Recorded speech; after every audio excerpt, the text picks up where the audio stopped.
In Slavic folklore, Koschei the Deathless is a famous, malevolent, powerful shape-shifting sorcerer who feared death more than anything else on this earth. His terrifying title comes from his ability to evade death by using unstable, dark magic. He ripped his own soul from his body and hid it inside a complex, nested series of protective layers inside of an egg. To the ancient Slavic people who told these stories around winter fires, Koschei, with his skeletal frozen appearance and his ability to transform into a biting, destructive winter tornado, he represented the harsh, deadly Slavic winter. He represented absolute greed, the terror of death, and his disruptive force of nature that upsets the balance between life and decay. Koschei's origins are rooted in tales spoken throughout the centuries, which have evolved over time. Slavic folklore is preserved through oral tradition and fairy tales rather than rigid, singular texts. It is said that Koschei was a tyrannical sorcerer. He was known to hoard treasure and wealth, hoarding endless mountains of gold, silver, and precious gems, hiding it away in his stronghold, protecting it with his dark magic. He never actually spent or used any of his wealth. He simply guarded it out of pure greed, embodying the concept of stagnation and decay. Before becoming a monster, Koschei was a powerful sorcerer consumed by an absolute, paralyzing terror of dying. To escape this natural order, he used highly complex, unstable spells to rip his soul entirely out of his body. By binding his life force to the physical fabric of the world, he essentially turned his mortality into a tangible object. Koschei the Deathless spent centuries as a relentless predator, obsessed with kidnapping beautiful women and warrior princesses. Koschei did not just target vulnerable maidens. He was specifically drawn to powerful women, princesses who possessed wealth, power, and military might. His motivation was rooted in absolute control. By kidnapping a brilliant warrior queen who had her own armies was the ultimate expression of his supremacy. Long ago, in the centuries of Koschei's reign of terror, the kingdom was once ruled by 3 exceptionally beautiful and clever sisters. He invaded their lands and ruthlessly executed 2 of the sisters for resisting him. He abducted the 3rd princess. To ensure that no mortal army could ever follow him, he cast a dark spell that turned the entire kingdom to petrified stone, freezing thousands of innocent people in time. He used his vast magical powers to shapeshift into elemental forces, turning himself into a hurricane to snatch his victims from their kingdoms. He would drag them back to his grim, remote mountain palace, trying to force them to love him or marry him. Because he was immortal, he would simply wait out generations of mortal men who tried to stop him. Life inside Koschei's mountain fortress was a strange mixture of lavish imprisonment and psychological warfare. Unlike traditional monsters who lock their captives in a dungeon, Koschei initially showered his victims with mountains of gold, silver, and precious gems that he had hoarded. He offered them luxury and absolute rule over his dark domain, if they would willingly agree to marry him. There is a pathetic duality to Koschei. He was deeply human in his isolation. He had outlived everyone he had ever known, and he knew no one would truly love a skeletal, walking corpse. For Koschei, the weeping of a kidnapped bride echoing through his empty marble halls was actively preferred over the crushing silence of an immortal existence. His victims were allowed to wander his vast, overgrown estates and do as they pleased, except for one important rule: they could never leave.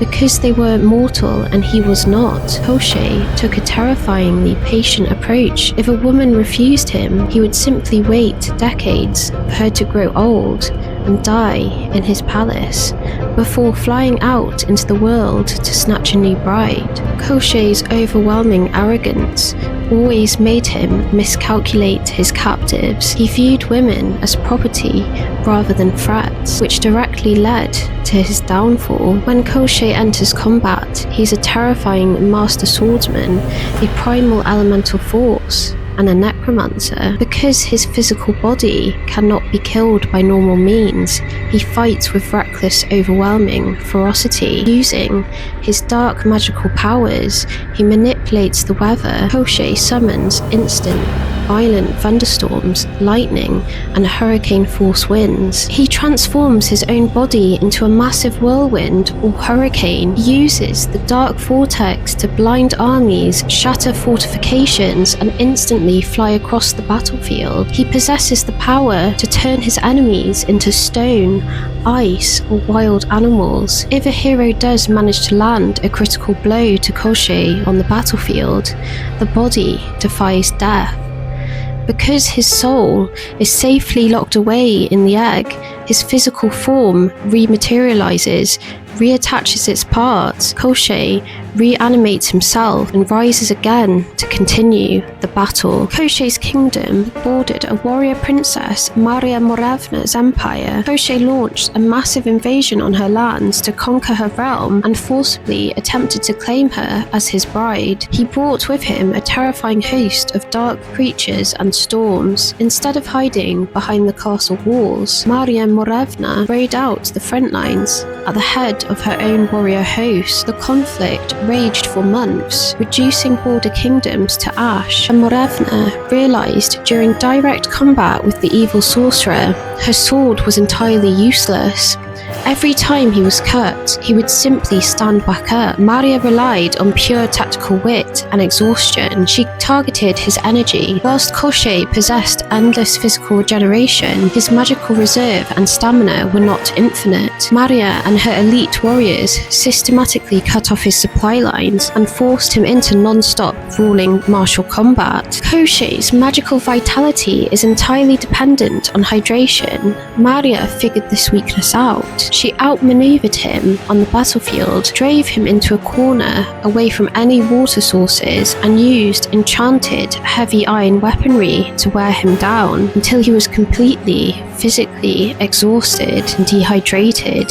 He collapsed on the ground in exhaustion. Maria, unable to permanently execute him, thought better to leave his body in the wilderness, as the first rainfall would revive him, and knowing that he would return for vengeance. She dragged his weak, withered, skeletal body back to her palace. She locked him deep inside a secret, heavily reinforced dungeon. She bound him to the cold stone walls with 12 thick iron chains forged with protective runes. To keep him permanently neutralized, she subjected him to the worst torture possible, absolute dehydration. For 10 long years, he hung in the pitch blackness without a single drop of water, slowly turning into a living, weeping, dried out husk, and she assumed that he was secure forever. Miles away, in another kingdom, Prince Ivan, son of the Tsar, lived in a royal palace with his 3 sisters.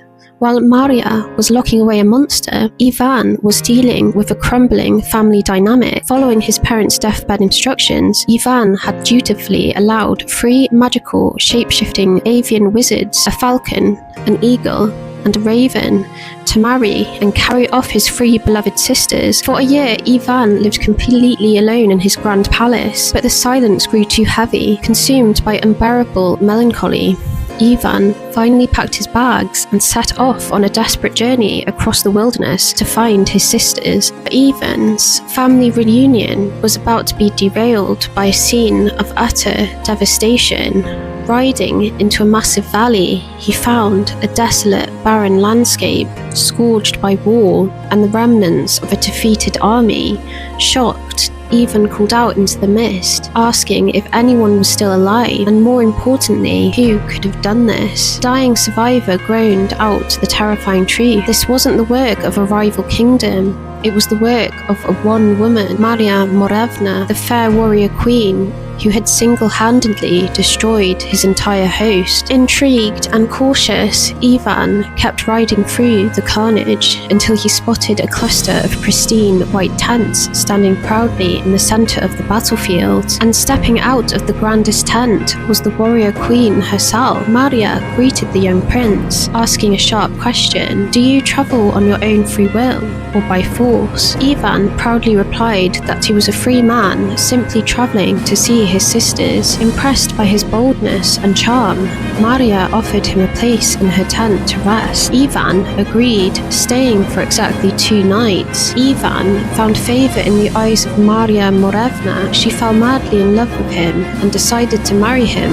right then and there. After the wedding, Prince Ivan moved into Maria's grand palace, transitioning from a lonely prince to a husband of the most powerful woman in the realm. But the honeymoon wouldn't last. Before long, a new war erupted on the borders, and as the reigning warrior queen, Maria had to ride out to lead her armies. She handed the entire palace management over to Ivan. She handed him a massive ring of keys to every vault, treasury and room in the castle. However, issued one strict, chilling warning. She pointed to a small, heavily padlocked iron door at the lowest level of the dungeon. She told him that inside that room lies a great and terrible evil she had personally vanquished. She warned him that unlocking it would bring ruin to their marriage, their kingdom, and his very life. It wasn't long until Ivan's curiosity consumed him. The moment Maria rode out of sight, he descended into the castle dungeon and found the forbidden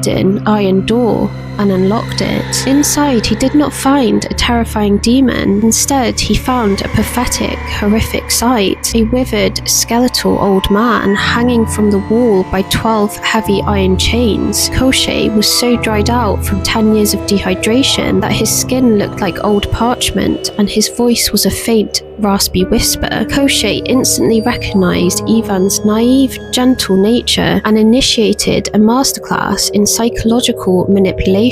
He did not threaten Ivan. Instead, he played the victim. He wept dry tears, groaned, and begged for pity, asking for Ivan to have pity on a miserable old man dying of thirst, and asked Ivan for just 1 cup of water. As Ivan was raised with a strict code of royal hospitality and Christian charity, he felt an overwhelming wave of guilt. He saw an old man being tortured by his wife rather than a dangerous monster locked away. When Ivan brought the first bucket of water, Koschei drank it in a single desperate gulp. He didn't break the chains yet. Instead, he pretended to still be weak and helpless.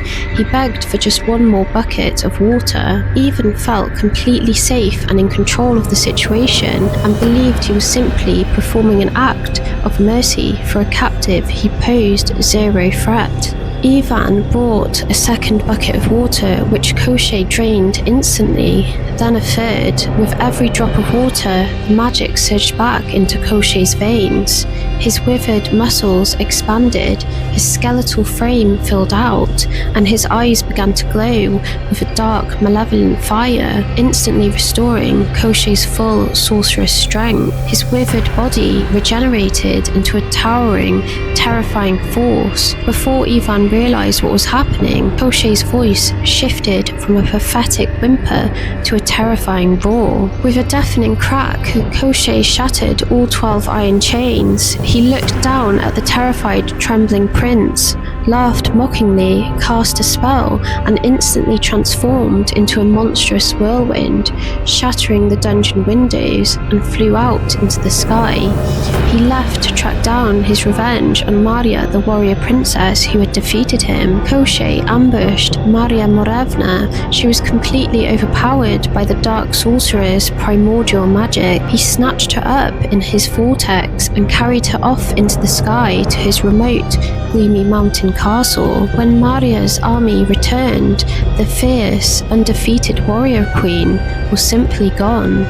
Her army was left standing in the dirt, staring at an empty sky. Back at the palace, Ivan is left standing in a shattered dungeon, holding an empty bucket. He realized he had just unleashed the greatest evil on the world and doomed his wife. Prince Ivan packed his bags and set off alone to find his wife. When Ivan first set out to track down his kidnapped wife, he did not know where to look for Koschei's castle. He travelled blindly into the wilderness. After days of wandering, Ivan discovered a palace shimmering like polished steel. This was the realm of the the falcon. The falcon greets him with warmth but grave concern. He warns Ivan that Koschei is a creature of unnatural lifespan and that his castle lies beyond the edge of the known map.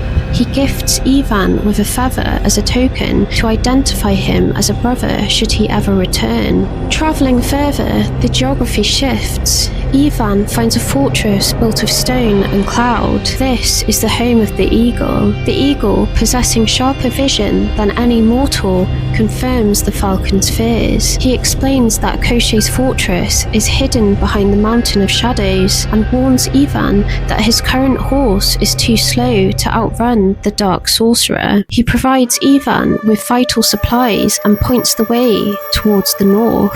Finally, Ivan reaches an ancient obsidian dark palace belonging to the Raven. The Raven is the wisest of the 3 avian wizards. Seeing past the physical world into the metaphysical, he explains to Ivan exactly where the dark sorcerer's castle sits, on lonely, isolated, jagged mountain peaks, and warns that Koschei is not a man, he is a secret. You cannot kill him by sword alone, for his soul is hidden far away from his body. Following the Raven's ominous directions, the landscape bled from lush forests into jagged, sunless wasteland. Ivan climbed for days through biting frost until he successfully located the dark, silent spires of Koschei's kingdom. There, clinging to the side of a dead mountain like a parasite, sat the fortress of Koschei the Deathless. It was a place of silence. No birds sang here. Even the wind seemed to fear the stone walls. Ivan waited until the obsidian gates swung open and the thundering hooves signalled that the immortal Koschei the Deathless had left his fortress to hunt in the wilderness. Ivan crept through the shadows of the vaulted halls. His heart hammered against his ribs until he reached the inner sanctum, and there he found Maria Morevna, the warrior queen, who had once commanded armies, now sat weeping in a gilded cage, broken but alive. For a brief intoxicating moment, it seemed the nightmare was over. They mounted their horse and rode for the horizon, desperate to put as many miles as possible between them and the mountain of shadows. Ivan and Maria rode like the wind, pushing their horse to the absolute brink of exhaustion. Though they had a head start, they thought the vast labyrinth of mountains would hide them, although they were wrong. Miles away, deep in the wilderness, Koschei the Deathless was hunting.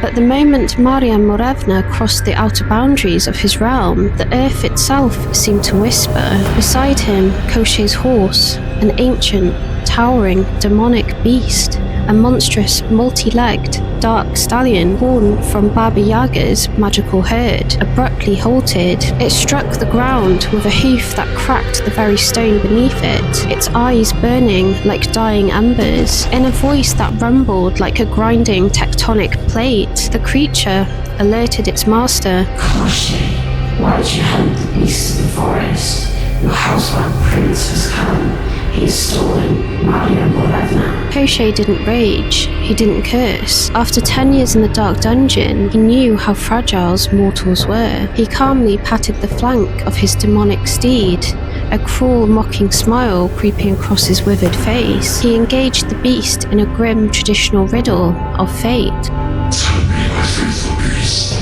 can we catch them, or have they slipped beyond our grasp? The horse let out a dark, guttural laugh. Can we catch them, master?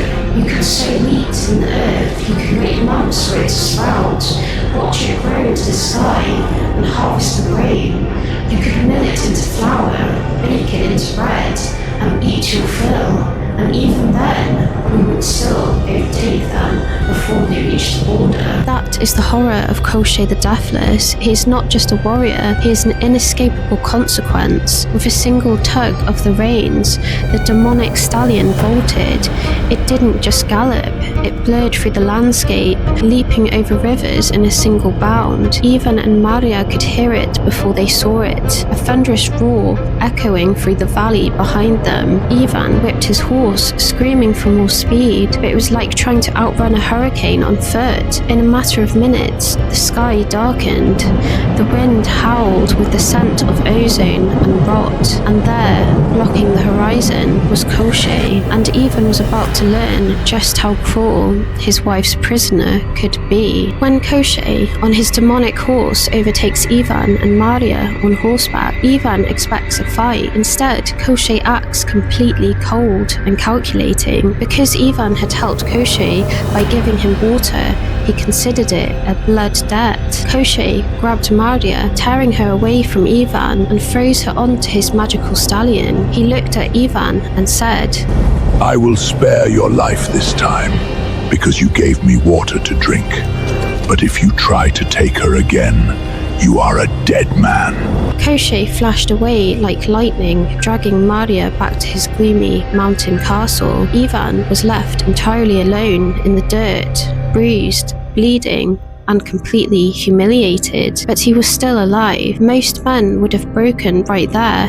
To look into the hollow, ancient eyes of death itself and realize you are utterly powerless is a weight few minds can bear. He was crushed by the weight of failure and the reality that he is completely outmatched by the terrifying, demonic sorcerer. But as the dust settled over the valley, Ivan didn't turn back towards his kingdom. He wiped the blood from his face, turned his horse around, and began the agonizing crawl back up the jagged slopes of Koschei's mountain realm. He was going back inside the Black Fortress. Maria Morevna was a prisoner. The fierce warrior queen who had once commanded legions was now reduced to a prize. She knew Koschei's routine. She knew exactly when he would leave his castle to hunt the beasts of the wilderness. When the heavy iron gates finally groaned open and Koschei rode out into the mist, Maria sat in the dark, praying for a rescue, and then a shadow slipped through her chamber door. It was Ivan. He was battered, his clothes torn by the mountain briars, but he had made it back inside. There was no time for tears, no time for an embrace. Maria looked at him with a mixture of profound love and absolute terror. Ivan, she whispered, he will catch us again. Let him catch us, Ivan replied. I cannot live in a world without you. For the second time, they fled into the night, pushing Ivan's horse past its physical limits. They chose a different path this time, a suffocating labyrinth forest where the canopy blocked out the sky, hoping the dense forest would shield them from Koschei's gaze. Miles away, the monstrous demonic stallion of Koschei reared up, striking a boulder and shattering it into dust. The horse spoke again to its master, its voice a grating, overlapping echo of malice. Koschei, why do you wander? Ivan has broken into your keep. He has taken Maria Morevna again. Koschei merely tightened his grip on the reins. Can we catch them, my faithful beast? The stallion let out a guttural, mocking hiss. Master, you could sow barley in the earth. You could wait for it to sprout, grow, and ripen. You could brew it into heavy ale, drink it until you are blind and sleep off the poison, and you would still drag them from their saddles before they ever smell the borders of their home. The pursuit didn't take hours, it took minutes. A violent vortex of wind ripped through the ancient trees, snapping the wood like twigs. Ivan's horse reared in absolute terror, throwing both Ivan and Maria to the ground. Through the shroud of leaves and dust, the demonic steed materialized, blocking the path forward. Koschei looked down at the trembling prince. His expression wasn't one of rage, but a chilling, detached amusement. The blood debt for the 3 buckets of water was wearing dangerously thin. Koschei leaned forward, his dry, hollow voice cutting through the damp forest air. Koschei sneered. You are a fool, a young royal.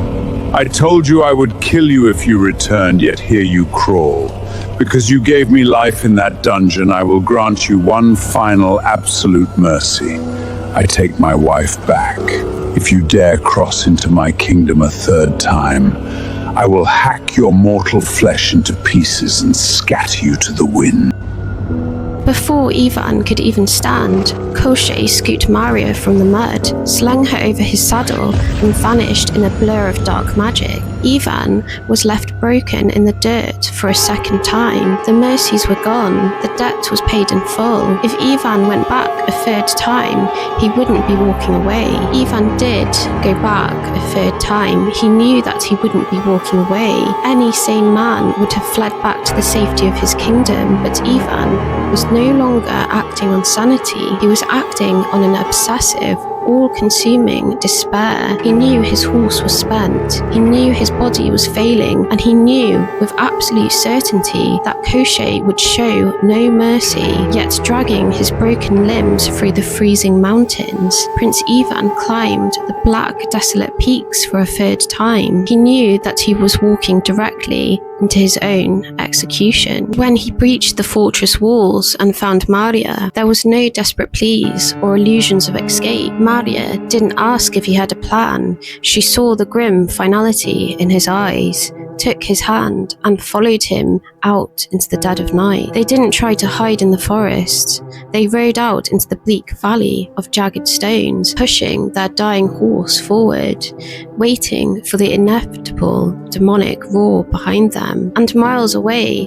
the demonic stallion didn't even wait for Koschei to ask the question. Koschei! Why do you linger in your halls?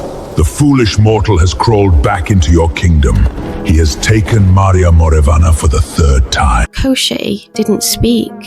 He didn't smile. He simply drew his sword, an ancient, jagged blade of dark iron that had tasted the blood of an entire era. He dug his spurs into the beast, and the sky itself seemed to split as they galloped through the sky above the mountains like a hurricane. There was no dialogue this time, no mocking riddles about sowing grain. The demonic stallion shattered the mountain path in front of them, sending a shockwave of stone that threw Ivan and Maria into the dirt. Koschei dismounted, his tall skeletal frame towering over the fallen prince. Maria threw herself over Ivan's body, screaming, begging for his life. But Koschei's ancient honor had turned to stone. He callously dragged her away by her hair, flinging her back onto his magical steed. Koschei looked down at Ivan.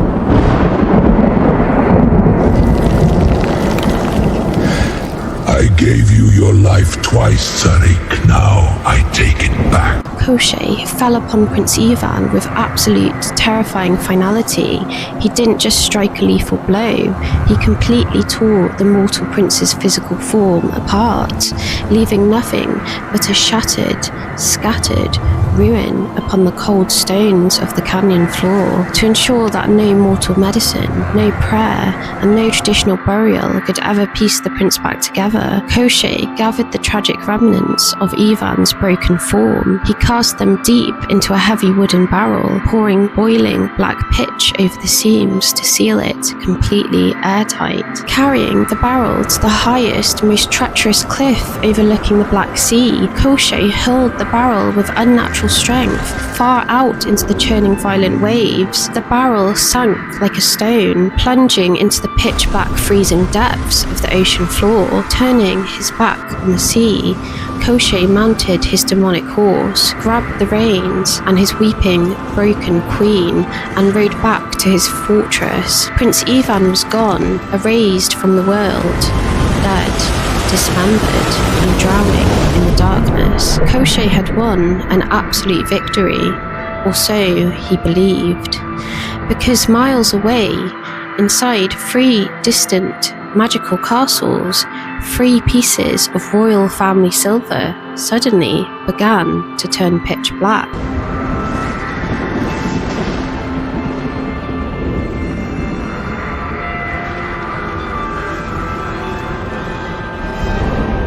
Simultaneously, 3 pieces of royal family silver Ivan had left behind, the falcon's spoon, the eagle's fork, and the raven's snuff box, suddenly corrupted. A dark, oily stain crept across the polished metal, turning them pitch black. The bird wizards didn't need a messenger. They knew instantly their brother-in-law had been slaughtered, transforming into their giant, primordial avian forms. The falcon, the eagle, and the raven took to the stormy skies, cutting through the clouds, tracing Ivan's final steps straight to the edge of the roaring ocean. With their supernatural sight, they scanned the dark abyss, spotting the pitch-lined barrel resting at the absolute bottom of the sea floor. Swooping downwards, the raven dove into the freezing depths, gripping the heavy barrel in its massive talons and hauling it back up the desolate rocky shore. Striking the barrel with their talons, they shattered the wood, laying out the broken, scattered remnants of the prince's form. To undo Koschei's absolute destruction, the wizards had brought the ultimate relic of Slavic sorcery. First, the falcon poured the water of death over the shattered remains. In Slavic folklore, the water of death doesn't kill, it heals the structural vessel. The moment the liquid touches him, the broken pieces miraculously fused back together, restoring his physical form into a whole, unblemished body. But he was still a corpse. The eagle stepped forward, pouring the water of life over Ivan's lips. A sudden gasp of wind rushed into his lungs. The colour returned to his skin. Prince Ivan opened his eyes, waking up from what felt like a deep, suffocating sleep. Rubbing his eyes, Ivan looked at his brothers-in-law and groaned. The raven wizard looked down at him with an eerie gaze and replied,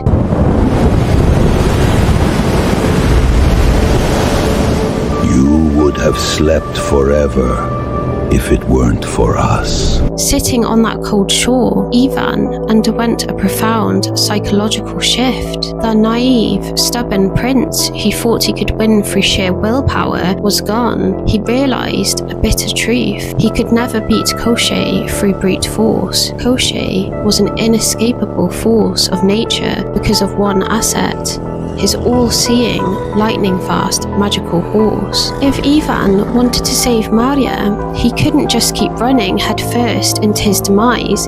He had to change his entire strategy. He needed an asset that could outmatch the monster's own magic. His brothers-in-law confirmed his suspicions, telling him that Koschei's steed was born from the mystical herd of the ancient witch, Baba Yaga. To defeat death, Ivan would have to travel to the edge of the world, enter the domain of the ultimate Slavic sorcerer, and survive her deadly trials to claim a horse fast enough to outrun fate itself. With their vital counsel given, the bird wizards took to the skies, leaving Ivan to face the next nightmare entirely alone. There would be no magical wings to carry him this time. If Ivan wanted to earn his salvation, he had to walk the path of torment on his own 2 feet. He set off into the deep, primordial wilderness, marching blindly towards a region where the sun barely broke through the canopy, the domain of Baba Yaga. The journey was brutal. Days bled into weeks, and the wilderness offered no comfort. Starvation quickly became Ivan's shadow. As he marched along the desolate shore of a vast uncharted lake, his eyes caught a sudden movement on the wet sand. A massive ancient pikefish had been cast ashore by the violent waves. Stranded and suffocating under the sun, Ivan drew his hunting knife, his stomach twisting with hunger. The fish was an easy meal, but as he approached, the creature looked up at him, its jaws working desperately as it spoke in a raspy, aquatic whisper. Do not eat me, Prince Ivan.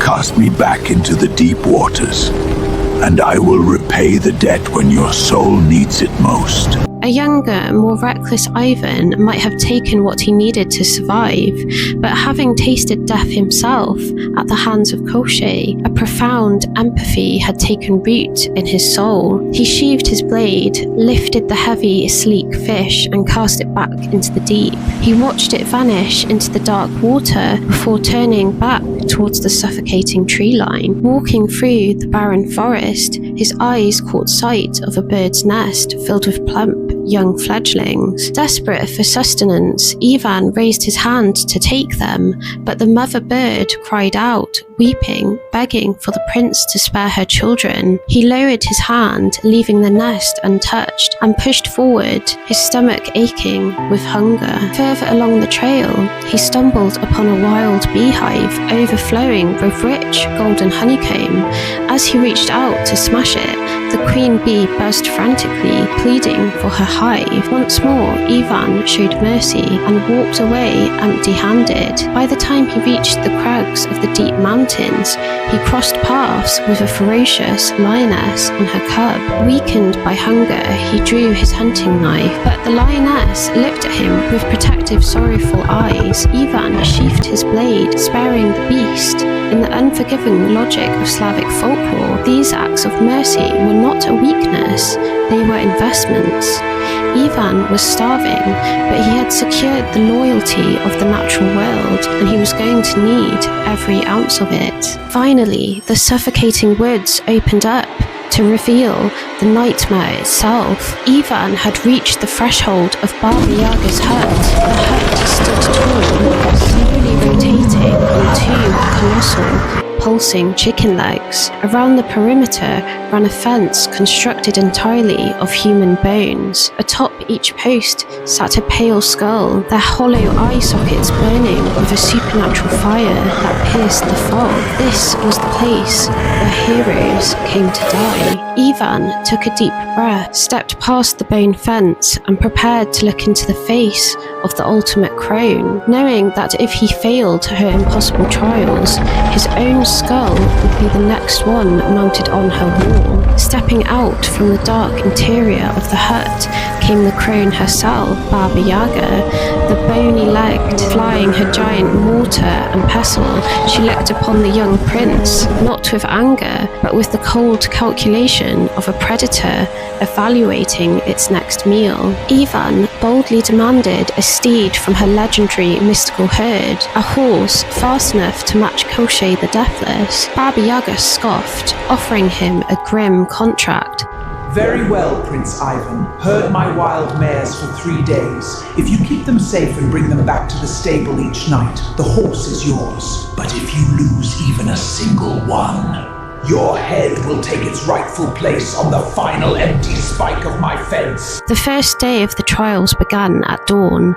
The moment Baba Yaga opened the stable doors, her mystical mares bolted like streaks of lightning. These were no ordinary beasts. These were shape-shifting spirits of the wild. Within seconds, they scattered to the absolute edge of the earth, leaving Ivan standing completely helpless on an endless plain. Exhausted, starving, and knowing he couldn't outrun a single one of them, Ivan sat down on a rock, buried his face in his hands and wept, waiting for nightfall and his inevitable execution. But as the sun began to dip, the sky suddenly darkened. Thousands of wings cut through the air. It was the mother bird Ivan had spared, leading an army of avian spirits. Alongside the majestic silhouettes, his brother-in-law, the falcon wizard, appeared. The birds swarmed out of the clouds like a localized storm. They dove upon the rogue mares with relentless fury, pecking at their eyes and beating their wings against their flanks. Terrified by the aerial assault,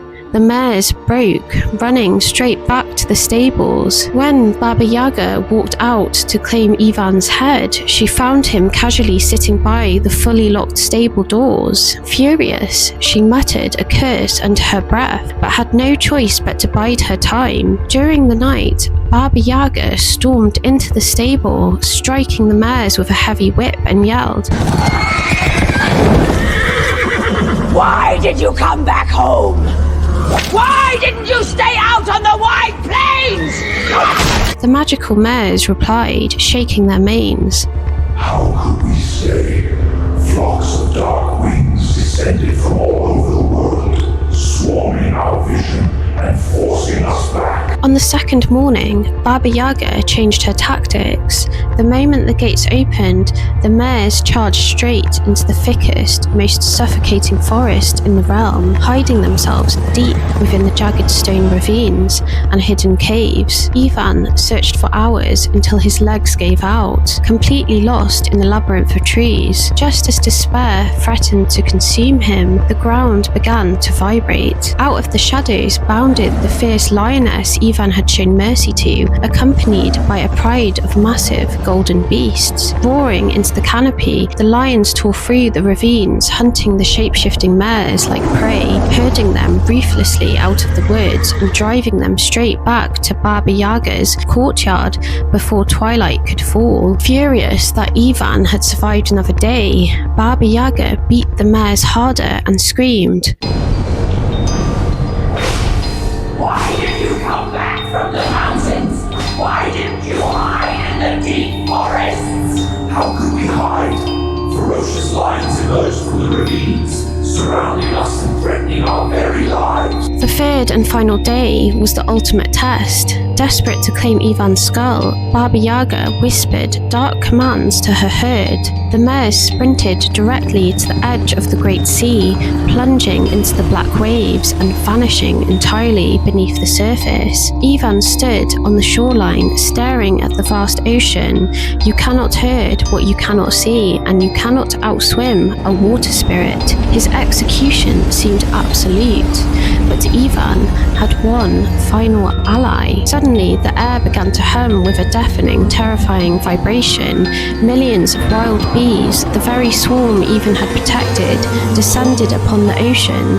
They dove beneath the surface ripples, swarming the underwater mares, inflicting thousands of microscopic, stinging punctures upon their hides. Driven mad by the seething, stinging swarm, the mares burst out of the surf, screaming in agony, and stampeded blindly across the landscape, locking themselves inside the stable just to escape the insects. Completely beside herself with rage, Baba Yaga stormed into the stables again, brutally striking the horses and demands, Why did you come out of the blue sea? Why didn't you stay hidden beneath the waves? How could we stay underwater? A raging swarm of furious stingers engulfed the sea, burning us until we had no choice but to fly back. While Baba Yaga was screaming at the horses, Ivan was hiding in the shadows, listening to every word. Baba Yaga dropped her guard and gives the horses a secret command. Tomorrow, do not run away. Go to the meadow and lie down. And you, ugly, scabby colt, make sure you trip Ivan up. Hearing this, Ivan realised that Baba Yaga was planning to cheat him. He realised that the grand, beautiful mares in her herd are a distraction. The truly magical, lightning-fast steed capable of defeating Koschei is actually the ugly, neglected, scabby colt sitting in the corner of the stable. Armed with this insider knowledge, Ivan sneaked into the stable in the dead of night. Ivan waited until the deep, dead hours of midnight, when the crone's snores echoed like thunder through the clearing.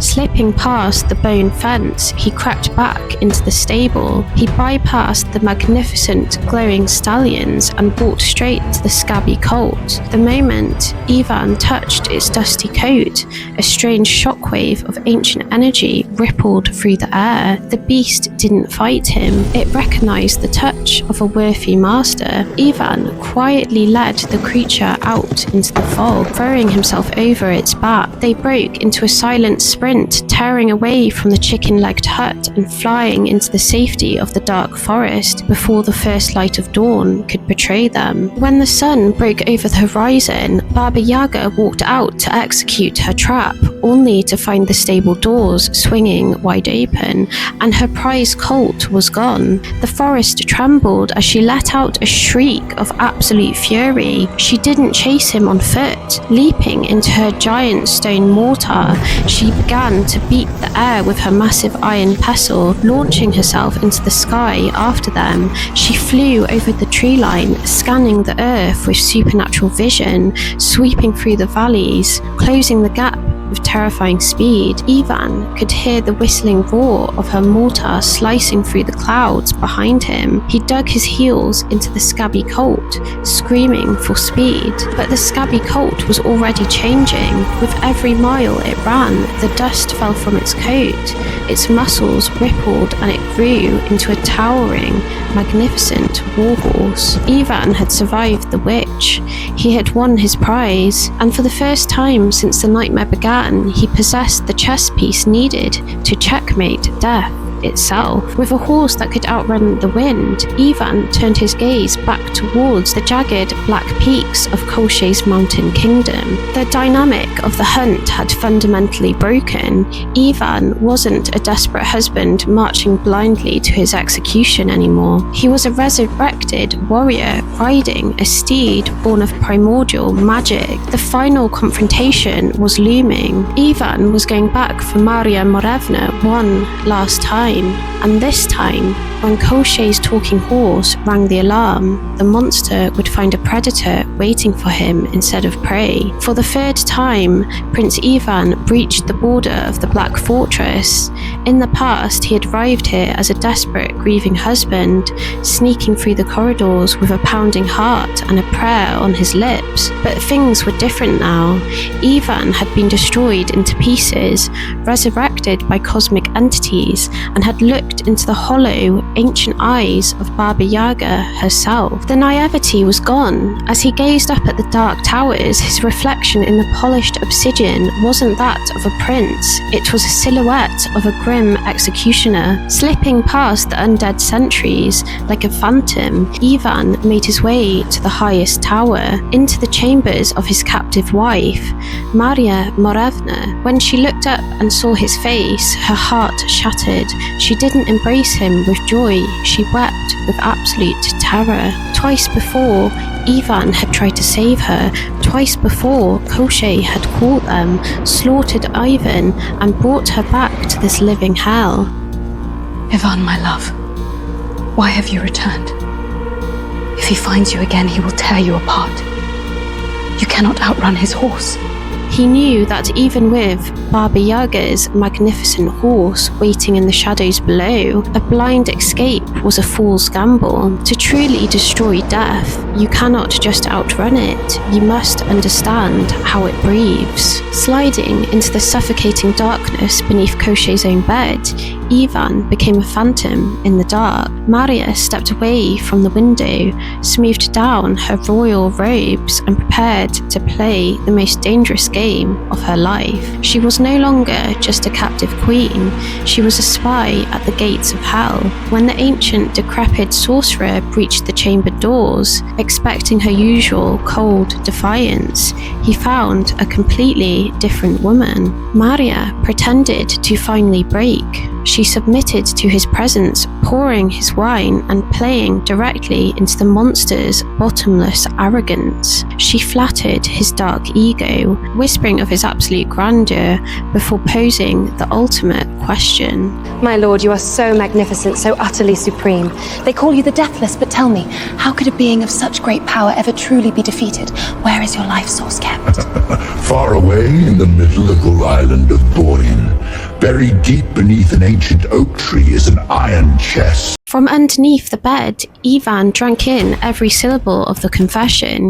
He waited through the agonizing hours of the night until the fortress fell completely silent. Slipping out of the chamber undetected, he reached the hidden valley where his legendary new steed waited. Digging his heels into the magnificent horse's side, Ivan charged towards the edge of the world. Using the supernatural speed of Baba Yaga's beast and the fierce loyalty of the the magical creatures he had befriended on his journey, the prince tore through the landscapes that would have vaporized an ordinary man. Together, horse and rider leapt across roaring rivers of liquid fire and bounded over the treacherous, crashing waves of a vast, uncharted ocean, racing against time to locate the shrouded mist of Buyan Island, where the iron chest held the vulnerability of death itself. Out of the primordial mist, the island materialized, Buyan, a realm outside of time, serving as a seething cradle where Koschei had anchored his mortality. Ivan stepped onto the black sands, his hands resting on the pommel of his blade. Towering over the center of the island stood the green oak. It was a grotesque, corrupted monument, its leaves bleeding a thick, dark sap and its twisting roots boring deep into the earth like fingers of a buried titan. Ivan knew the clock was ticking. Miles away, Koschei would soon realize that he had been deceived. There was no time for hesitation. Ivan drew his sword, threw his shoulder against the rotting bark, and prepared to dig out the vulnerability of death. The earth screamed as Ivan's blade bit into the roots.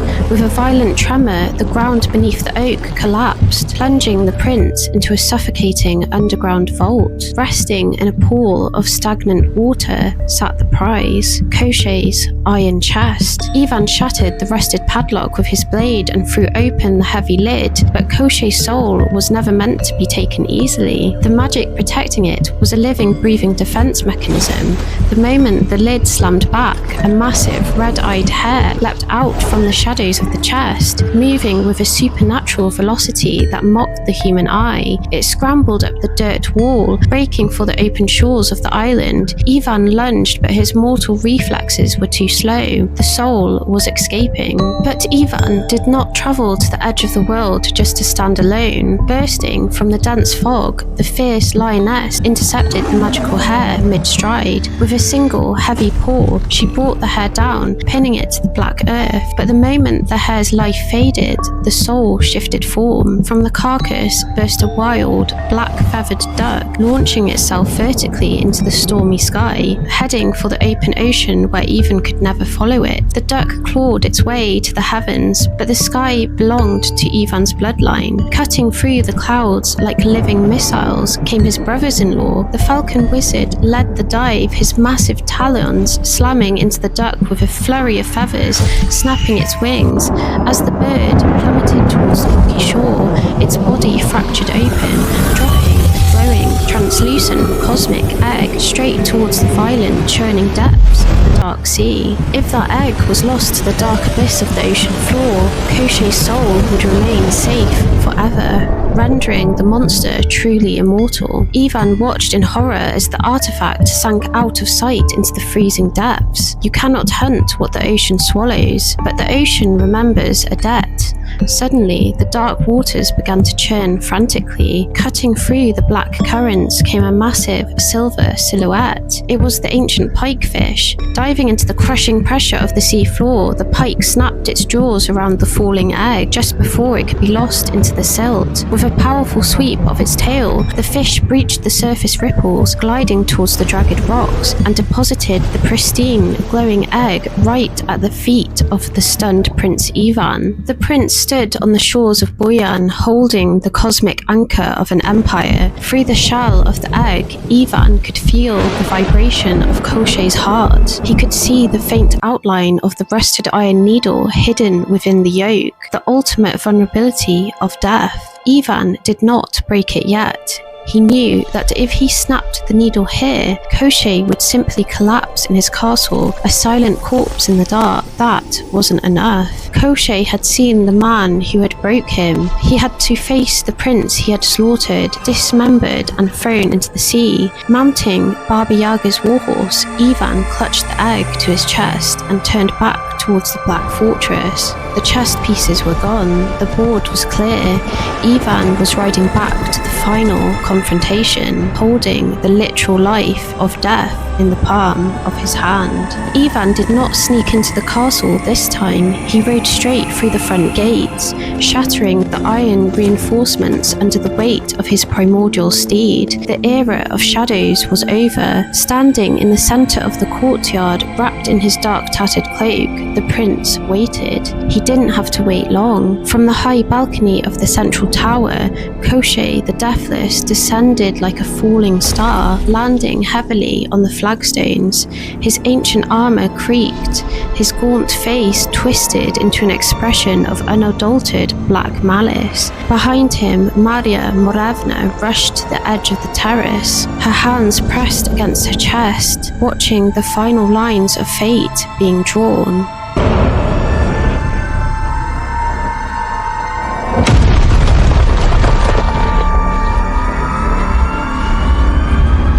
You dare return to my domain, little worm. I have defeated you once. I left your memory to fade in the salt waves. You think a new horse changes your destiny?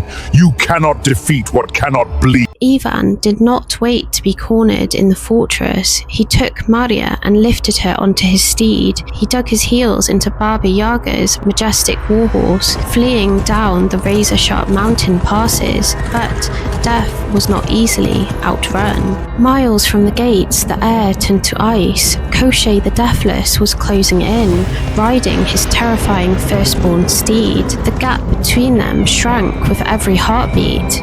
Koschei raised his notched obsidian blade, letting out a wild, triumphant screech into the storm. We are gaining on them, master! I can smell my brother! Ivan's horse turns its head mid-gallop, its eyes flaring with an intense blue-gold cosmic light as it glares directly at its sibling. Why do you serve that wicked, rotting monster?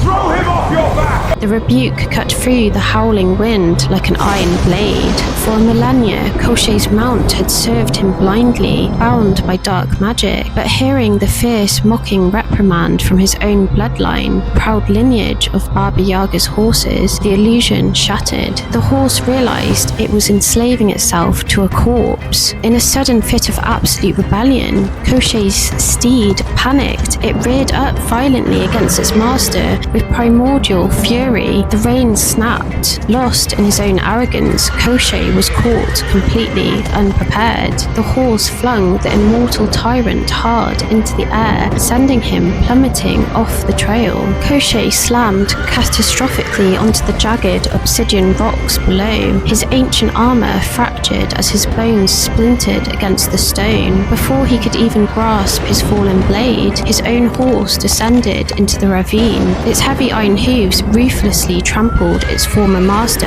into the dirt. Ivan pulls his horse to a halt at the edge of the ridge, looking down at the ravine. Koschei is broken and bleeding on the rocks, his unholy blue eyes looking up at the sheer terror. Ivan slowly raised his hand, revealing the glowing, translucent egg, looking down at the broken fiend. But as long as his external soul remained intact, his mangled flesh would slowly stitch itself back together. He was still technically deathless. Ivan drew the translucent egg from his cloak, holding it high so the monster could see it. The arrogance evaporated from the monster's face, replaced by a sudden, paralyzing terror. For 10,000 years, Koschei had forgotten what fear felt like, but staring at the fragile, glowing shell, he felt the icy grip of his own mortality. The sight of the cosmic anchor broke whatever dignity Koschei had left. He wept on the stone, reaching out a trembling, fractured hand.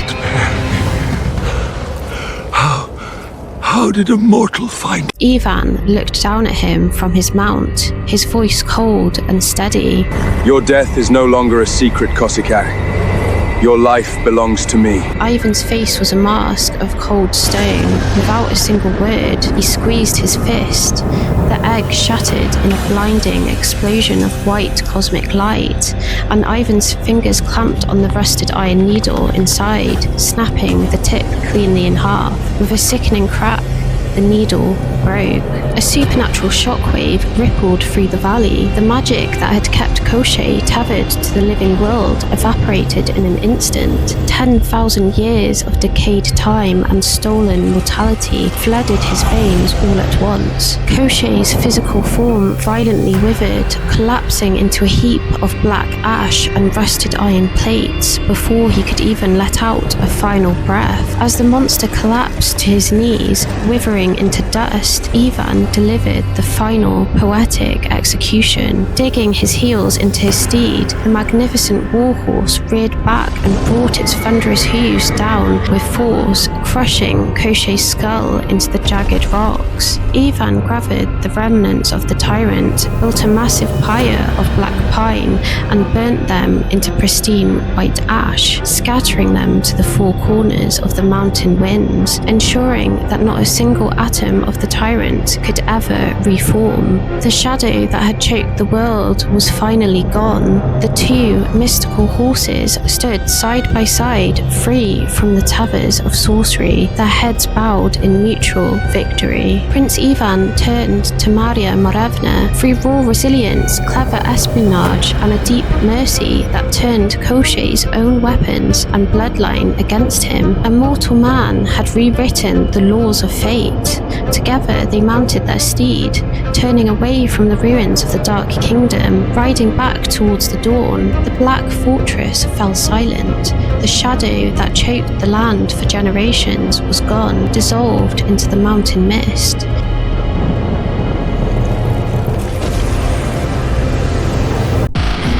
The shadows of the past never truly fade, they simply wait for someone to look. Thank you for venturing into the shadows with us today. If these visions have stirred your curiosity, please consider supporting our journey by subscribing. We emerge from the darkness with a new tale every single week. Until next time, keep your eyes on the void.